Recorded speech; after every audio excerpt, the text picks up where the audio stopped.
All right, welcome to week 19 of our Revelation study, chapter 17 out of 22. We're sneaking up on the end here. So, none of us remember what happened in chapter 16, so let's just keep going, huh? All right, chapter 17. Now, remember when we went through 15 and 16, we got through the seven bowl judgments and the final judgment of the world, where the angel said that it was finished, meaning the world and everything on the earth was destroyed, and God had finished and completed his judgment of sin, and that all of his wrath was poured out. So now we go back in time again and we take a look at before the seventh judgment, the seventh bowl was poured out, and we're looking at more of the evil. He says, Then one of the seven angels who had the seven bowls came and said to me, this is John saying, Come and I will show you the judgment of the great prostitute who is seated on many waters, with whom the kings of the earth have committed sexual immorality, and with the wine of whose sexual immorality the dwellers on the earth have become drunk. So here we bounce back in time between the sixth and seventh bowl judgments. Or to the sixth and seventh bowl judgments. John is addressing or is being addressed by one of those angels, one that had one of the seven bowls, who is giving that has been given the task to show to John the great prostitute. Let's take a look at that in detail. Who is the great prostitute who is seated on many waters?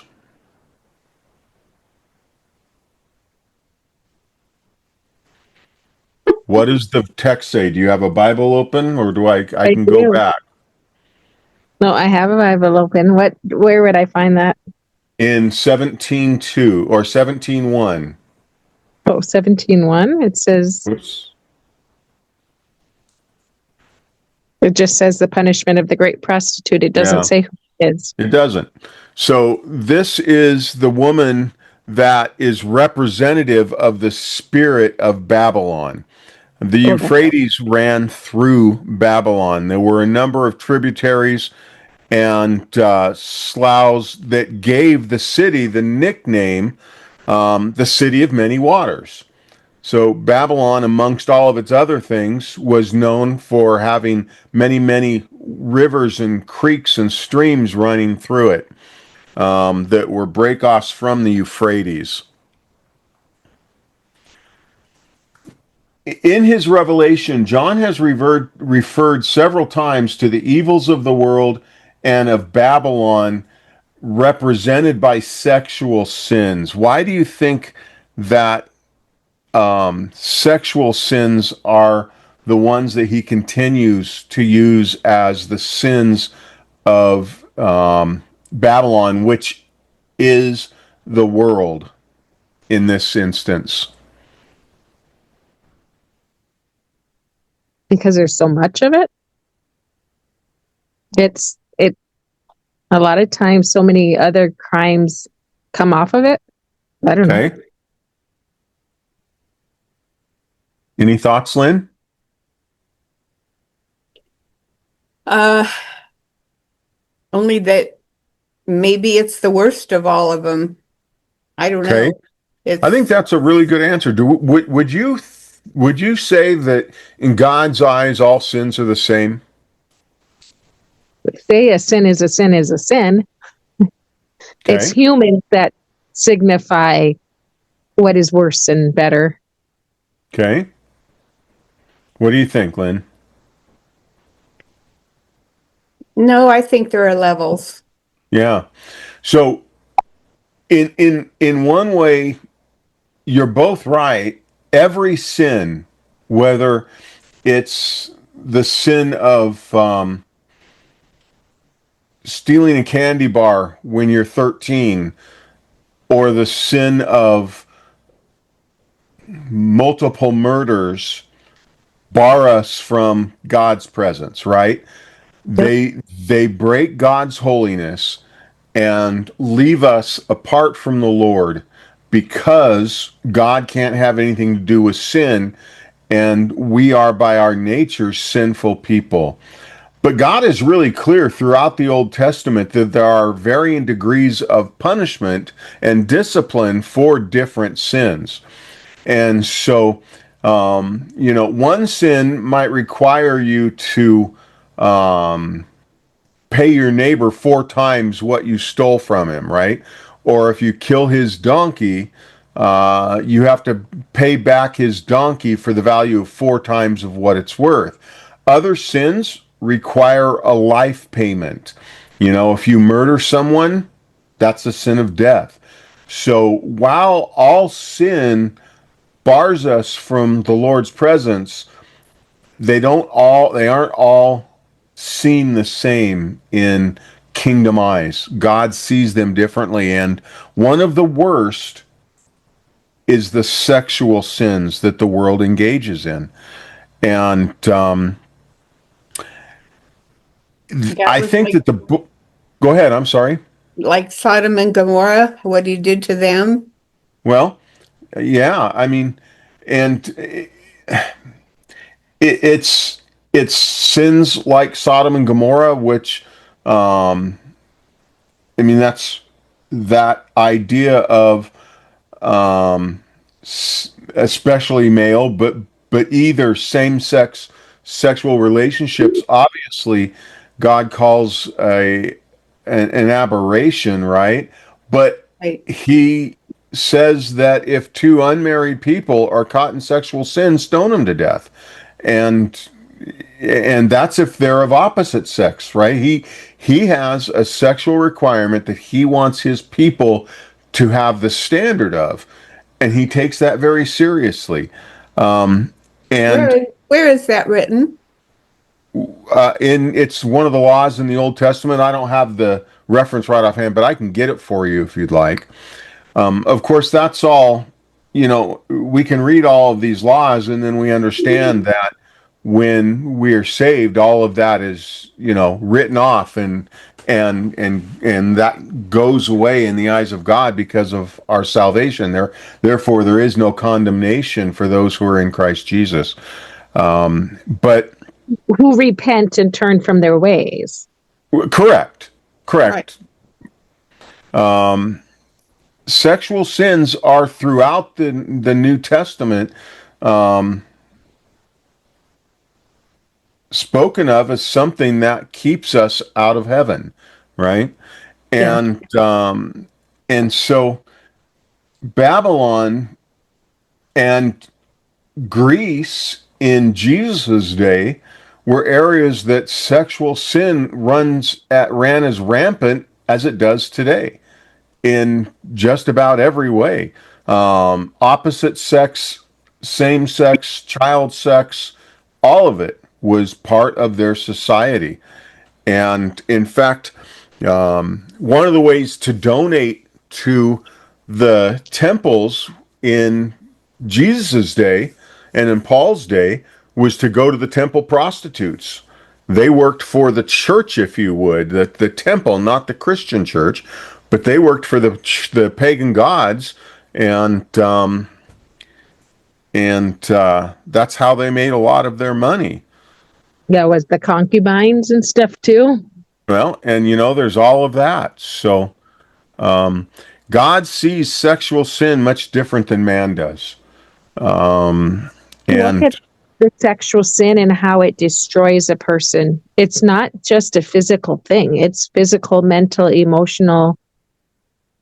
It's your whole being that it affects. And I yeah, wonder if that's why it's, one that he does hit on so much also. yeah, And yeah. when you're saved, it's hard to believe that you really are. And yet it's still true, whether we believe it or not, right? Mhm. And that's the grace, is that that forgiveness that we get from the Lord isn't, it's real. It's absolute.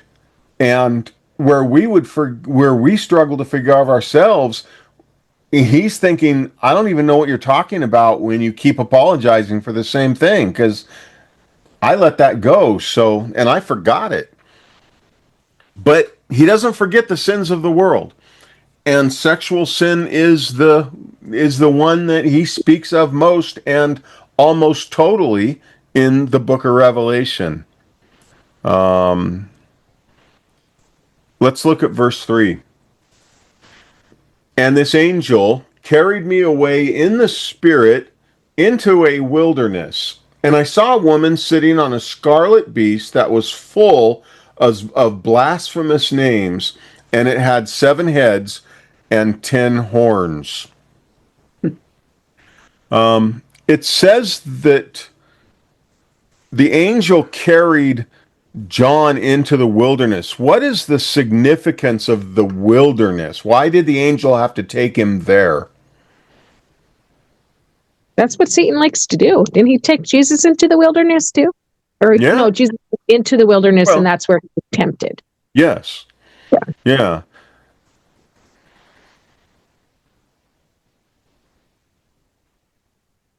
Yeah. So the wilderness is,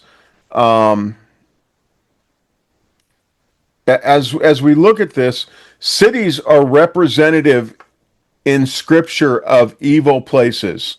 And Babylon is the pinnacle of the evil city. Throughout Revelation, the wilderness is where God's people go to escape and overcome the evils that one finds in a great city. And it's very interesting here that this sin is happening in the wilderness, and he has to go to the wilderness to see it. One commentator I read wrote this: it's only in the wilderness, only detached from the great city, where God's people can see the city as she really is. If they identify themselves with the city, they will be blind to its essential nature. So he has to take John into the wilderness out of the context of where he is so that he can see what's going on. It's that idea of not being able to see the forest because you're in the trees, right? Isaiah says this: this message came to me concerning Babylon, the desert by the sea. Disaster is roaring down on you from the desert like a whirlwind weeping from the Negev. I see a terrifying vision. I see the betrayer betraying, the destroyer destroying. Go ahead, you Elamites and you Medes, attack and lay siege. I will make an end to all of the groaning Babylon has caused. So he takes John where he can see the big picture of everything going on. And the woman is representative of Babylon. Babylon is representative of the evils of the world. What is the beast that she's sitting on, and what is the idea that it's scarlet represents? What color is scarlet? Red. What's the red beast with 7 heads and 10 horns? We saw it in chapter 13 or 14. The great dragon. Who's the great dragon? Satan.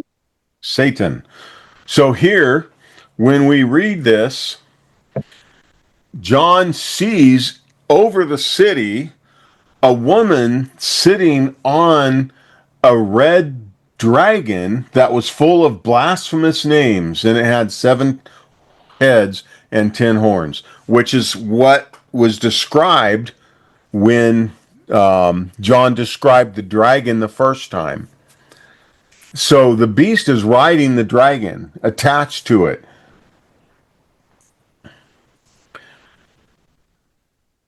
Let's read this out of chapter 13.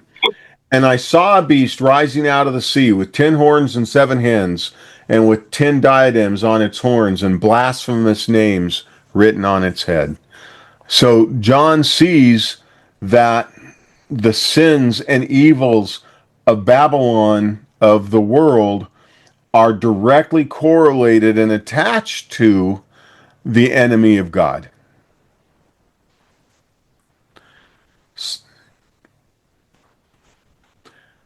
Verse 2 says, "And the beast I saw was like a leopard, its feet were like bears, and its mouth was like a lion's. And to it the dragon gave his power and his throne and his great authority."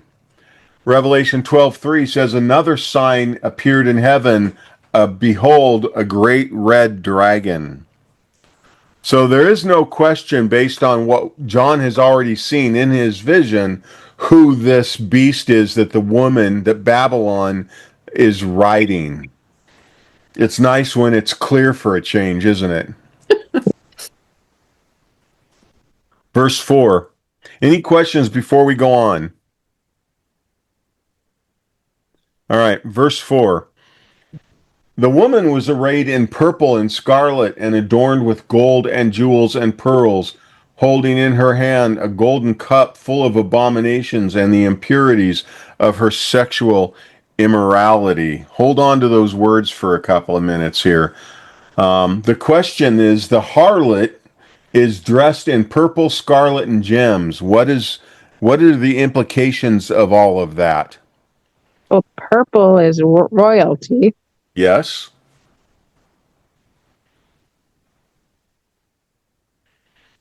And Is she being compensated wonderfully for her sins? okay, certainly. And this defines her richness, doesn't it? Purple was the color for royalty.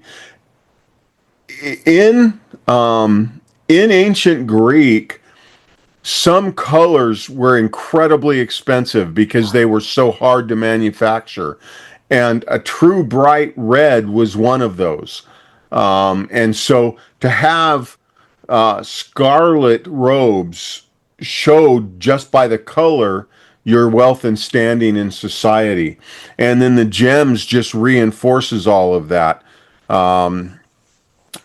Purple dye itself was brutally hard to manufacture and only came from a small number of different shellfish. So all of these represent the wealth, the prosperity, the effectiveness, and what people saw as the value of the harlot, right? It continues, he says, "She had a golden chalice filled with abominations and the impurities of her sexual immorality." What do you think the historic or symbolic importance to this description is? What do you think it is for the golden cup, the chalice that's filled with abominations and impurities of her sexual immorality? Where would you find, if you were just in an ancient society and someone that lived in that, where would you find a golden? Now, we think of a chalice as a cup, and in essence it is, but regular people had cups made of clay or wood. They didn't have chalices, right? When you picture a chalice in your head, what image does that leave? Communion. Okay. And why communion? Because we drink his blood from the chalice. Okay, but why a chalice and why not just a cup? Because it's special. Okay. Because he's the king. Typically, because a chalice is used by someone wealthy, it's something that stands out, it's beautiful, it's ornate, it's decorated, right? It's not something most people, especially in first century Greece, would have owned, right? Mm-hmm. Even wealthy people would have owned better quality stone or wood cups before they had a chalice made of precious metal and gems, right? So we would understand just by the word chalice that you would find that at the table of a palace or a place of extreme wealth or influence. It's not an everyday serving vessel that when someone came to your house to share supper with you, you would put the chalices out, right? It's not grandma's china. So when one is at a banquet and is offered a drink from a chalice, one would expect it to contain a really fine wine or a very expensive drink, correct? Well, when you get this chalice in your hand, expecting it to have an incredibly fine wine, what's it have instead? Adultery. Yeah. Okay. And Let me be as gross as John is being here. The fluids from a sexual interaction, right? I mean, that's what he's saying here. It's a cup full of those fluids, not of what you would expect to find in there. The context of the cup are an abomination and of sexual impurities and immoralities. The NRSV translate this as the impurities left over from her fornication. The King James says it's the filthiness of her fornication. And I think that as we look at those languages, it's very clear what's in the chalice. That's not what you would expect to find in such a rich vessel, correct? So she's taking something that's meant for honor, and what has she done with it? She's turned it into something disgusting. yeah, The New Testament, especially, and the Old Testament, the Bible just doesn't curb its language. Sometimes we change it to make it sound a little bit better. When Jesus, or when, who is it? I think it's Paul says that our best deeds are like filthy rags. Filthy rags in our language is not the language he uses. He uses menstrual rags. But we change that because we don't want people to read that in the Bible. But our best deeds, according to God's standards, are like the leftovers from a period. That paints a pretty clear picture of the different standards, and that's what he's doing here. He's saying here that you get this beautiful cup, it's laid in front of you, and what you're drinking is not what you think you're drinking. there's a meme that says, "What God has condemned, we now celebrate." Yeah, that's true. Yep. An attractive cup is only an enticement for people to follow the harlot into being seduced away from God. It signifies the attractive nature of sin, but when we get into the cup, the religious corruption that we actually end up with. 1 Corinthians 10 says this: you cannot drink the cup of the Lord and the cup of demons. You cannot partake of the table of the Lord and the table of demons. And that's exactly what we're seeing here in all of its grossness. Thoughts before we move on? Verse 5 and 6. He continues, and on her forehead was written a name of mystery: Babylon the Great, mother of prostitutes and earth's abominations. That's a long name. And John says, and I saw the woman drunk with the blood of the saints, the blood of the martyrs of Jesus. When I saw her, I marveled greatly. So that people are not just drinking of the sexual immorality, but they're drinking the blood of those who have been martyred for their faith.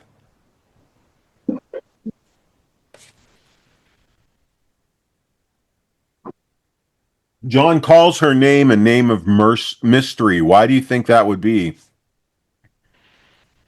You don't know what it is until after the fact. Yeah. I mean, that's a good description, right? Um, when we talked about the mark of the beast, the number of the beast that will be, the name that will be like a number of the beast, he says that it'll be obvious. No, he says it'll take wisdom to see. It'll take wisdom to understand what this mark is going to be. And so, in the same way here, just as we can't necessarily see the mark of the beast or the seal of God on someone's forehead, it's also not obvious that this beautiful, well dressed, attractive, appealing woman with all that draws you to her is the mother of all prostitutes and the abomination of all the earth. At a glance, she's attractive and alluring, but to follow her leads to death.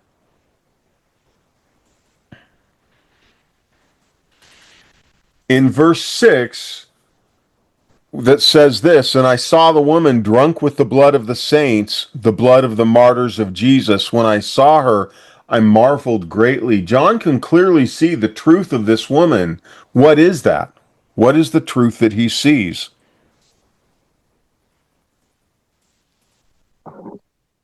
She's leading people down the wrong path. Right, right. He sees the results of following her, the murders, the intoxication, the brutality of the saints, the people that she's led away from God and slaughtered. He sees her in all of her true infamy.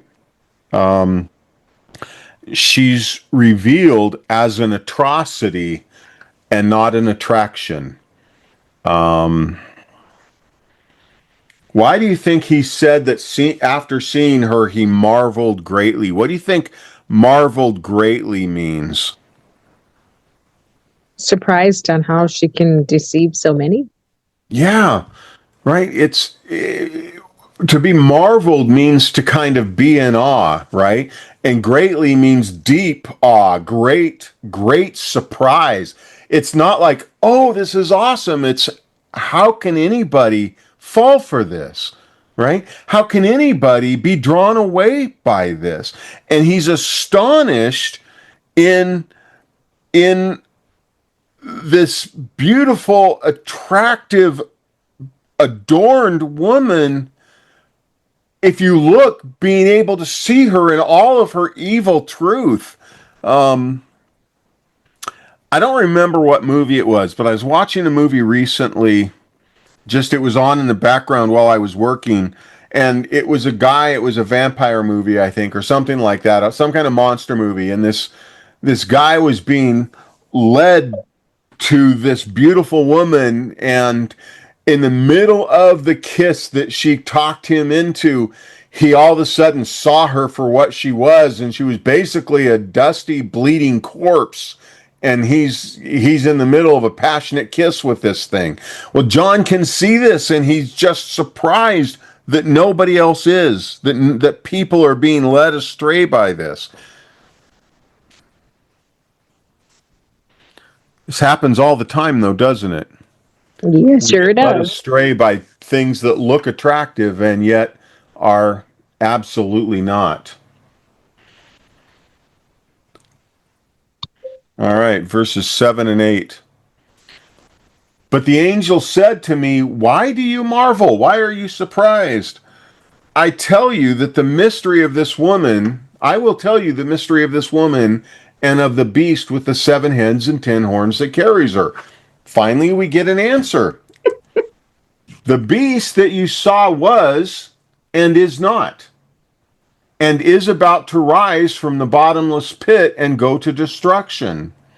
And the dwellers on the earth, whose names have not been written in the book of life from the foundation of the world, will marvel to see the beast, because it was and is not and is to come.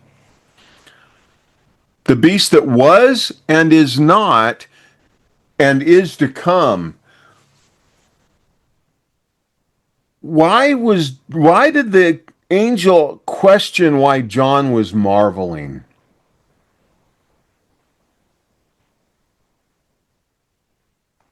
He should have known better.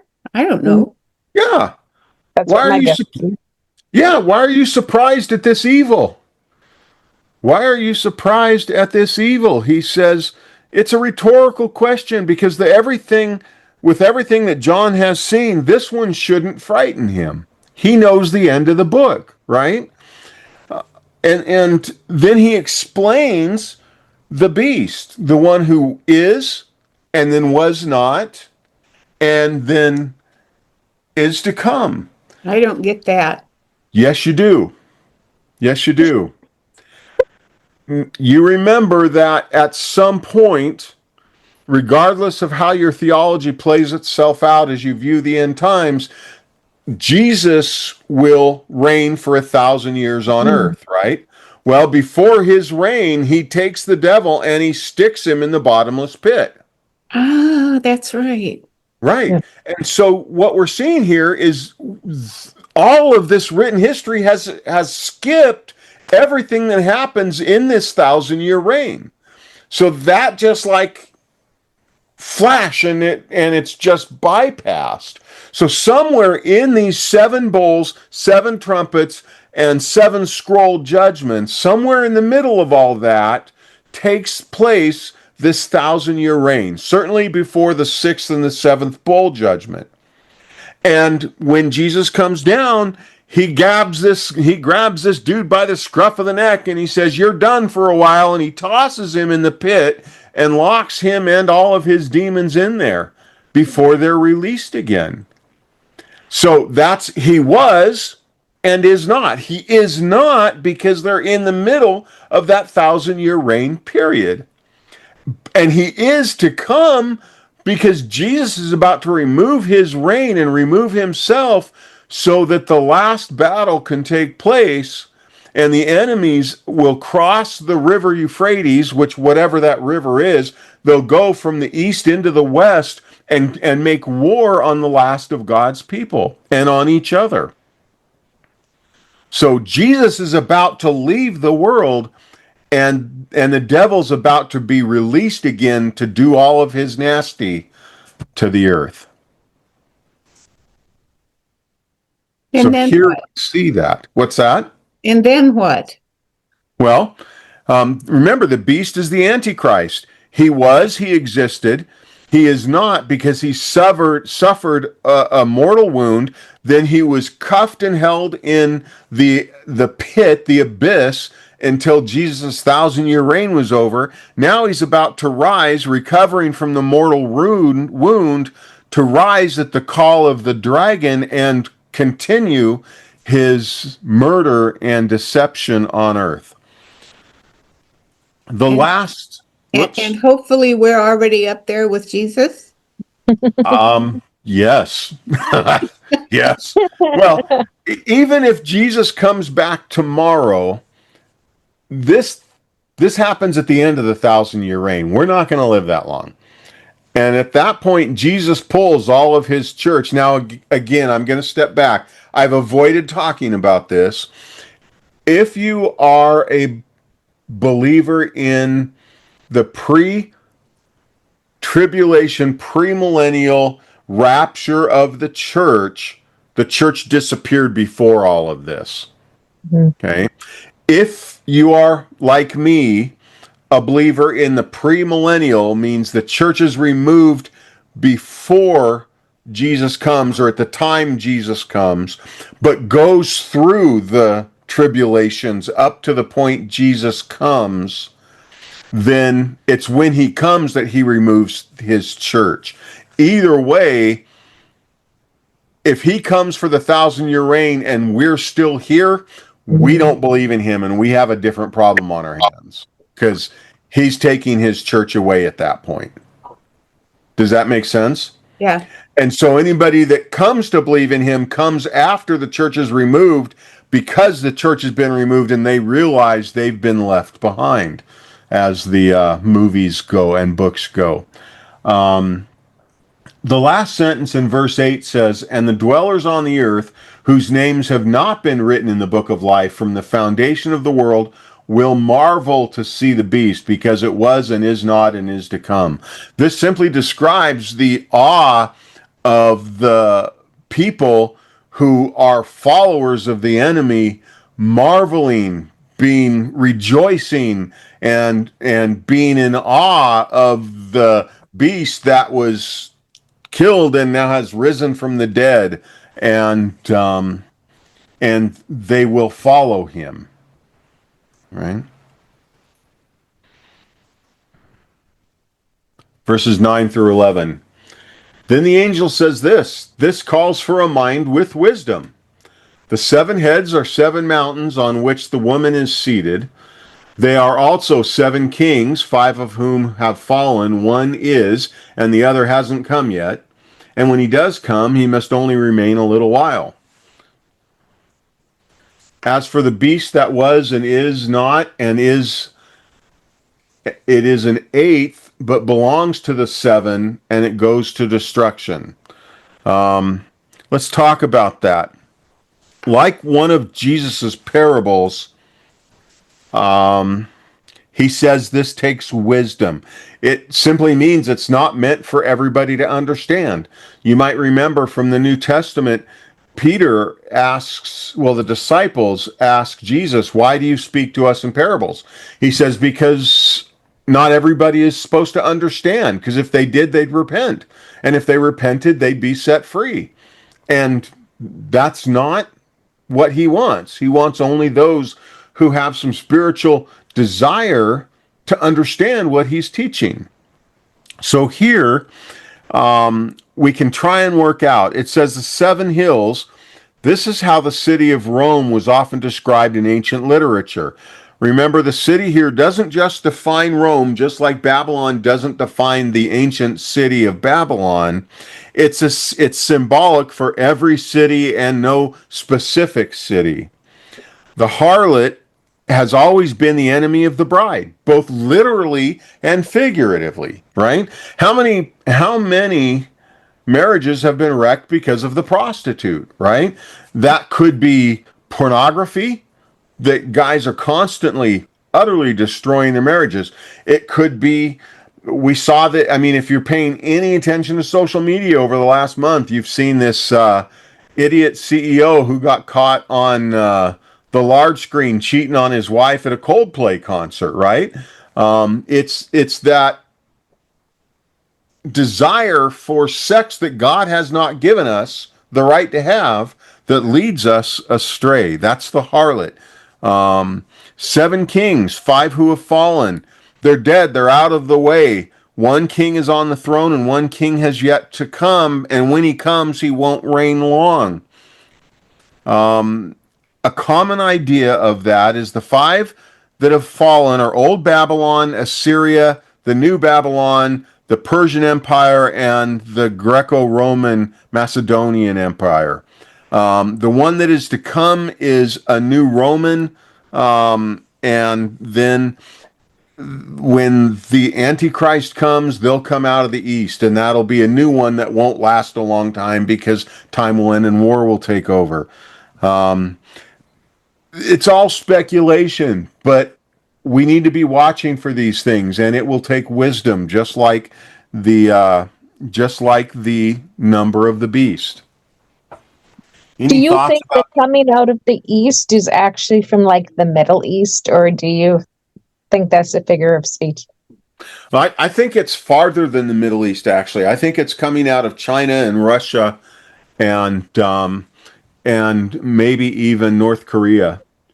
But again, take that as a silly guess from a guy who's not a scholar, right? Yeah. So take that with a strong grain of salt. It's a Tonyism. There you go. This is what Daniel tells us. Well, I'm sorry, I'm ahead of myself.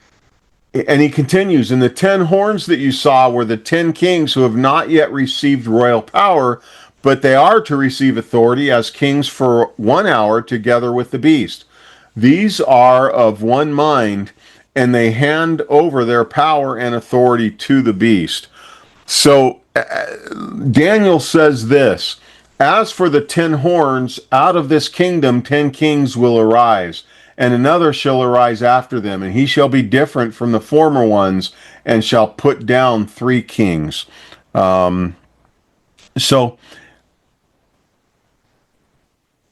when we look at this, these are 10 kings who haven't come. They're going to receive royal power. They haven't received it yet, and they're only going to get it for an hour. That's not a literal 60 minutes, of course. That's meaning a short period of time in historical overview, right? And then they're going to give all of their power to the Antichrist. And so when the angel says that the kings that are and the timeline, what he's saying is they haven't come into power yet in this current visions timeline, because remember, we keep going back and forth in history. They will get their power when the beast comes into his power, and they're followers of his. Make sense? Verses 14 and 15. And they will make war on the Lamb, and the Lamb will conquer them, for he is Lord of lords and King of kings, and those with him are called and chosen and faithful. And the angel said to me, the waters that you saw where the prostitute is seated are peoples and multitudes of and nations and languages.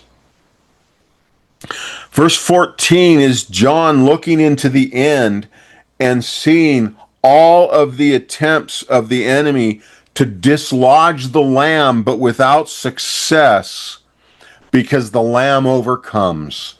That's our takeaway, right? That's our takeaway. What did the angels say the waters represent here in verse 15? Everyone. Right.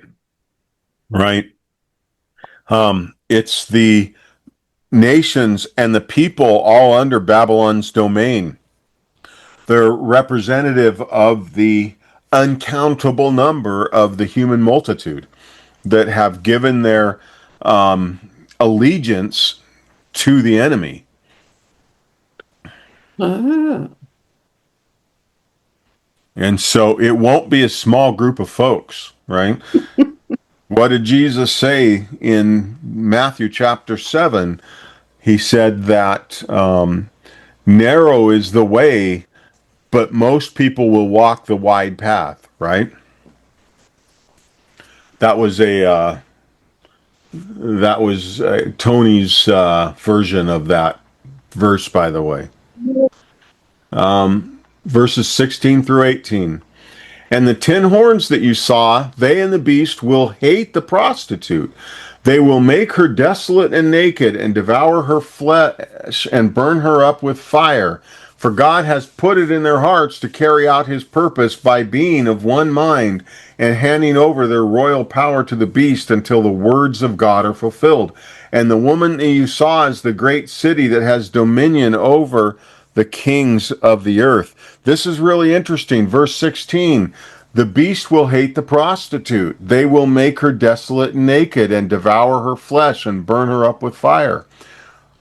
Why would these kings and the beast, the Antichrist, hate the one who leads the people away from God and to the devil?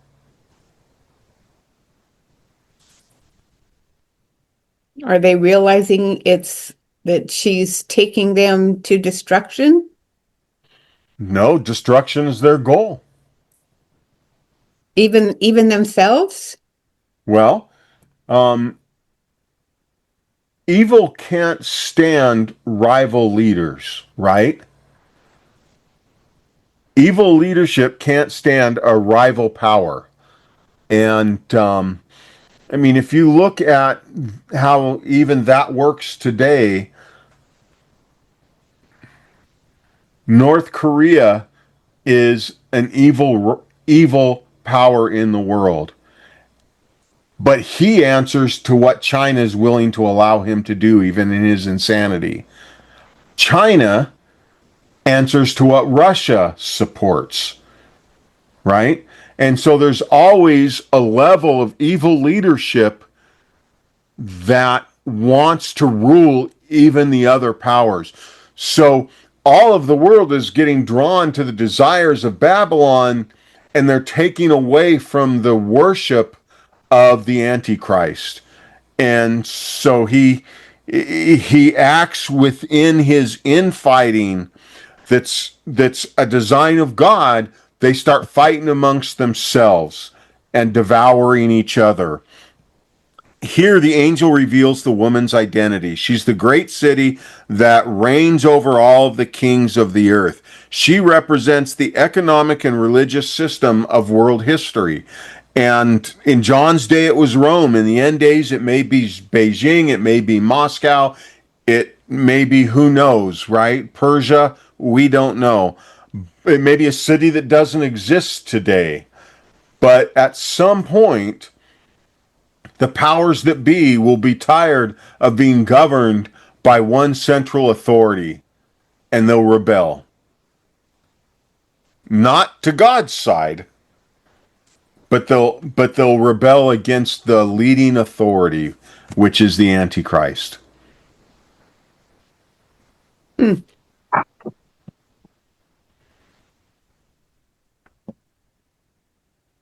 What do you think?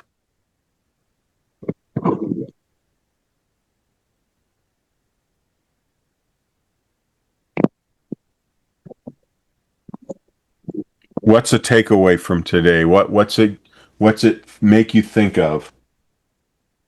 A little bit, it makes a person want to pay attention more in the world and what's going on. And, I guess all throughout mankind since Jesus came, we've been looking for that second coming, oh, well, this kind of looks like a little bit of what the Bible's talking about. Is this really it? Yeah. Yeah. And think about in Paul's day, Paul expected, that he would see the end times, right? Yeah. But if an antichrist arose in Persia in Paul's day, how would they have known it in Rome? Right? And yet, if an antichrist arises in Beijing today, we'd know it 10 minutes later. Mm-hmm. Right? It would be on X or Twitter, whatever it's called. It would be on Facebook. It would be on CNN and Fox and every news channel. And we'd not only see it, but we'd watch it live as it played out. But would we understand that's what it was? Some will, and some won't be looking. Yeah. Yeah, that's why he keeps saying, use wisdom and watch. Mm-hmm. Because if we're not paying attention, we won't know. And if we are paying attention and have wisdom, and how do we get wisdom? Keep learning. We get wisdom from the Lord, right? Fear of the Lord is the beginning of knowledge and wisdom. The fear of the Lord is awe and respect and devotion. That's what the fear is in the context of fear of the Lord. So those things will give us the wisdom to understand these signs if we're reading the book and even know we're supposed to be looking. But so many of us, frankly, in the church today, it's the most illiterate church that's existed since the Bible became an everyday, every household thing. Most households have multiple Bibles, and we don't spend enough time in them. And I mean, even I don't. I spend every day in the Bible, but it's studying for a passage. It's not doing reading away from that. That's a challenge I've got to myself this year, is get away from just being in the Bible to be able to work on Sunday, be in the Bible to continue to grow in it. And I just look at a lot of this, in Revelations, and I always have, and I use it today too, not even just for the Antichrist, but just for watching people on how people will blindly follow a leader to their death. And that's where I'm just like, ooh, that's not a good thing. That's a red flag. So you can even use it just in your everyday thing, not just the end time. Look, I'm gonna, if it's not one or both of you, I'm gonna make somebody mad that watches this. We have a whole lot of quote unquote conservatives that are following our current president and supporting anything and everything he does. When if you use any judgment, you can say, wow, this was done well. And you look at this and say, that's not good at all. And we should never blindly follow anybody. Don't believe anything. If you watch any of my sermons, whether that's because you're here and part of my church or you're watching online, don't believe what I say until you've opened a book and looked at it for yourself. Don't blindly follow Tony because he has this dumb title of pastor that means a whole lot less than most people think. And nobody except for Christ. And Christ doesn't want blind followers. He wants us to follow in a reasoned out faith. So, yeah. Well, I'm going to stop the recording here.